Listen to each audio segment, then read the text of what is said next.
British and Irish Lions, 54 points to 7 winners over the Sharks. Bit of a weird start to that game, to be fair. I woke up at 5 o'clock in the morning as my alarm went off, sat myself down, turned the game on, and then the game was not on. I was pretty sure I had my time right. And sure enough, a quick Google search, British and Irish Lions COVID cases. Oh yeah, British and Irish Lions had a COVID case amongst the team and a bunch of guys who are close contacts. So the team which was initially named ended up being quite a different team from the team which ran out on the park. They ended up going with a glorious 7-1 split, with Finn Russell being the only back replacement. It meant that a bunch of guys who played against the Lions, the Sigma Lions, had to kind of back up and play 2 games in a row. But overall, they still did pretty well, despite the disrupted start to the game. 54 points to 7. Honestly, the Sharks were atrocious in the first half at times. They were maddening. But they picked it up a bit in the second half, but then again let things go at the end. So I thought they're a better team than the Lions, and if they'd held onto the bloody ball, they might have had a bit of a looking, scoreline, but it's much the same as the previous game. But anyway, we'll go through some of the key events, some of the stats, and you guys can let me know your thoughts on how you thought this one went. It's Josh Adams again, playing fullback this time. That guy cannot keep off the score sheet, and within 2 minutes, he's over the line.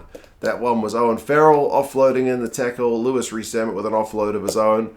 Boomfire, you're 7-0 up after 2 minutes, and then 6 minutes in, Duhan van der Merwe gets one as well. That one was just the Lions. They were just finding so much space. The Sharks really started slowly. They weren't at the party for those first kind of 10 minutes. Sam Simmons with a nice long pass into space, and, easy, man. It's 14-0. That stuff was just like training run stuff for the Lions. Hiron Andrews had to go off in 8 minutes, which was unfortunate for the Sharks. And when they did win penalties, they were opting for touch, not for threes. I thought maybe you try and save a bit of face and keep the scoreboard ticking over. It's been known to work in the past, but no, they weren't playing that game. They did manage to go 10 phases, the Sharks, on 12 minutes. Koch on the left wing managed to generate a 2-on-1, and then his pass to Libok just gets knocked on. It's the first one of those moments where you're shaking your head at the Sharks. Werner Koch had done really well to beat Lewis Rees-Zammit in the build-up, who was wearing 10. I guess they had limited jersey sizes with guys' key gear not being safe to wear. I don't know, but Rees-Zammit got well beaten by Werner Koch, but they couldn't generate anything from it. The Sharks' lineout was misfunctioning a bit. They were getting turned over in the Lions' 22. The Lions were pretty ferocious with their line speed and just their ability to generate turnover ball, especially in their own 22, would be encouraging for their coaching staff. Speaking of Werner Koch, he got yellow carded on 19 minutes. That one was Elliot Daly with a line break. Kerwin Bosch did well to run him down, and Werner Koch hit Daly from the other side. I don't know if he saw that coming. It was probably a bit of a rib tickler, that one. But yeah, Koch just kind of then sealed the ball off because it was a big line break for the Lions, so killed that kind of attacking chance, and he goes to the bin for that one. The Lions almost generate a try from it with Cowan Dickey trying to go over, but he knocks the ball on. That being said, they do have a bit of a chance, but they're unable to convert from close range, the Lions. Marco Vunipola gets penalised at the scrum, and he seemed to be really overextending. It didn't take much for his feet to come out from under him, and he looked a bit gassed early. The Lions have been pretty impressive so far, but am I the only one who thought Marco didn't look at his best? Either way, they still get the next try, the Lions. 26 minutes. Duhan van der Merwe gets another one. That one was from Farrell again with a kick through. Just too quick, man. Duhan van der Merwe is a big man, but he's absolutely got wheels. First man to the ball, and suddenly it's 19 points to 0.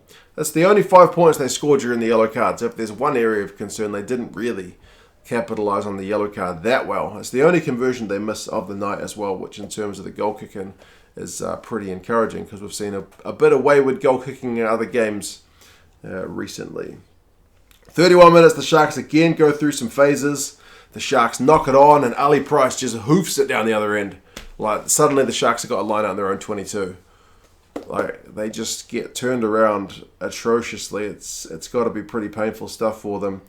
And then 35 minutes, the Sharks knocked it on again. I wrote a note, honestly maddening, after Abrahams had a nice line break as well.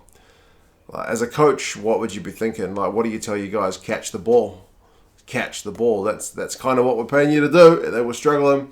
Bundyuk, he gets the final try of the half. It's a maul to the Lions. Cowan-Dickie peels off, gets tackled. One phase later, Aki just barrels over, and 26-0 at halftime. Pretty comfortable. You look at the turnovers conceded, man, 12-6. 12 in one game is I think similar to what the Wallabies had yesterday.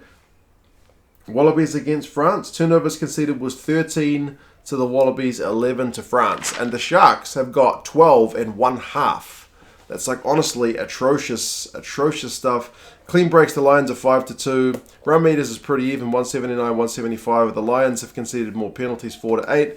Also, the Sharks' tackling percentage is 74, which is even Super Rugby teams would be like, come on, guys. I know the Sharks are kind of not a Super Rugby team anymore, but yeah, the Lions were 84%. Second half, the Sharks' hands actually managed to stick for a change, and they managed to get their only points of the game through James Fenter. That one had, Cock was involved. He got it to Libak, he got it to Ward. They finally managed to catch the ball. Obviously, listening to the coaches, great catch the ball, inspirational talk at halftime. And interestingly, the Lions had been down the other end before, and Curry had knocked it on, which kind of generated the get out of your own end from the Sharks. So that was a kind of unfortunate one for the Lions, but good for the Sharks to not be nilled anyway. Mako, Zander, and Owen Farrell all went off at about 51 minutes. I was thinking, man, you've only got one back replacement, you're bringing him on. But remember, Farrell played 80 minutes against the Sigma Lions the other day, so maybe he needed a wee rest. So, 7-1 split.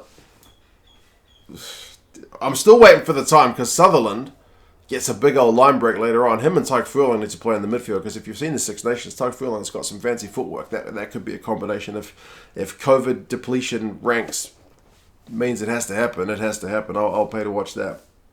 53 minutes, Marius Lowe gets a line break for the Sharks, and you see him looking around for support. There's nobody there. There's nobody there at all. So, yeah, it's not like the Sharks weren't generating chances. They just couldn't either hold them, or they couldn't get the right guys to support them at the right time. It was, probably a bit frustrating if you're a Sharks fan, to be fair. But the Sharks were looking better in that second half, I thought. That being said, they immediately gave away a calamitous try pretty much right after I'd written the note that they are looking better. I mean, Russell put a big tackle on Cock as well to stifle some Sharks play. But a grubber through is taken by Josh Adams, who grubbers it through himself. Or was it loose ball? It's grubber through from Adams. Loose ball, grubber through by Adams. And Abrahams just has to force it, and he bobbles. He doesn't get a hand on it, and Josh Adams just takes another try. So it's 33-7. So any momentum the Sharks have built is kind of out the window there. Lewis Rees-Zammit gets one. That one, it's Adams collecting a grubber kick. That one is the one where he collects the grubber and offloads it to the right wing, and Rees-Zammit just burns down the right wing. He's got gas for days. 40 points to 7. The kick was right in front, but Finn Russell took a while to kick it, maybe giving his guys a bit of a breather, given the disrupted nature of the build-up. That's kind of understandable. The Lions were pretty happily mopping up the grubber kicks that the Sharks were trying. The Sharks were looking a wee bit out of ideas at that point. How many times had you seen the British and Irish Lions turn it over on their own line? And like Lewis Rees-Zammit's got a big old boot on him as well. Like that kind of play was again encouraging. Now Vidi looks to have got one in open field from loose ball. But that loose ball was generated by a stray hand from Mara Itoje, so that one was chalked off. But turnover ball for the Lions on 73 minutes, and quick passes left means Duhan gets his hat-trick. Daly's tip pass was a thing of beauty. You had to have loved that one. 47 points to 7. Sutherland gets the aforementioned line break later, which leads me to fantasize about him and Furlong in the midfield, because that was glorious. And then Adams gets his hat-trick. Final try of the game. You need to put money. I need to put money on this guy to score a try. Anytime try scorer, Josh Adams. He can't be paying much at this point. Faletau will get the assist for the final pass, but it all came from a big scrum. And at that point, the Lions were 14 on 15 because Duhan van der Merwe had gone off and they'd not bothered to replace him. Played for like 4 minutes with the man down. But Russell with a great conversion as well. He kicked really well. 54 points to 7. Yep, disrupted. I still feel like the Sharks were better than the Lions, but man, they just couldn't do some of the basics right, which failed to capitalize on anything they generated, but at least they were getting a bit of stuff generated. Navidi finished with 16 out of 17 tackles. Adam Baird gets 14 out of 15, so good shifts from those two kind of late call-ups. Adams has 82 run meters, 4 defenders beaten, and a clean break, plus 3 tries. Not a bad shift. Werner Koch for the Sharks had 73 run meters and 4 defenders beaten, so again, that's not bad. I forgot to mention Henderson also had 14 out of 14 tackles, and he was subbed a lot earlier, so big shift from the captain. Rees-Sam at 104 run meters, 2 clean breaks, 2 defenders beaten. Van der Merwe 72 run meters, 3 defenders beaten, 3 clean breaks. So the outside backs, the back 3 for the Lions, had a field day. Run meters total finishes 536 to 471, so the Sharks actually edge it. Carries 124 to 75, so the Sharks have got that as well. But like I said, the Lions defense was just mopping it up and winning turnovers 9 to 3.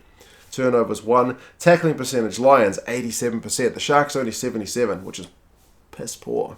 Excuse my language. The Sharks didn't make anywhere near as many tackles. The Lions had to make 174.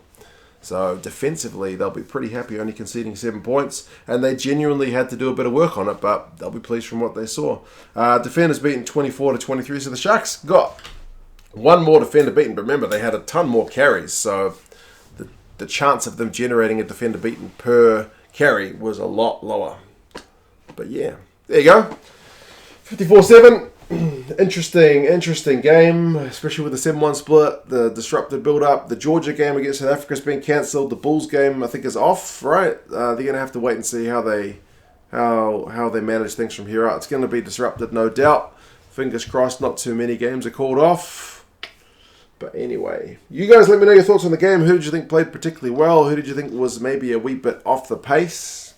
If you're a Sharks fan, as I said, you must be pretty frustrated because I was a neutral and I was cursing at them. Absolutely cursing. Sorry the video's a bit delayed, but because the game was, instead of being from 5 till 7, it was 6 till 8. And my kids get up at 7 to go to school, so breakfast in school.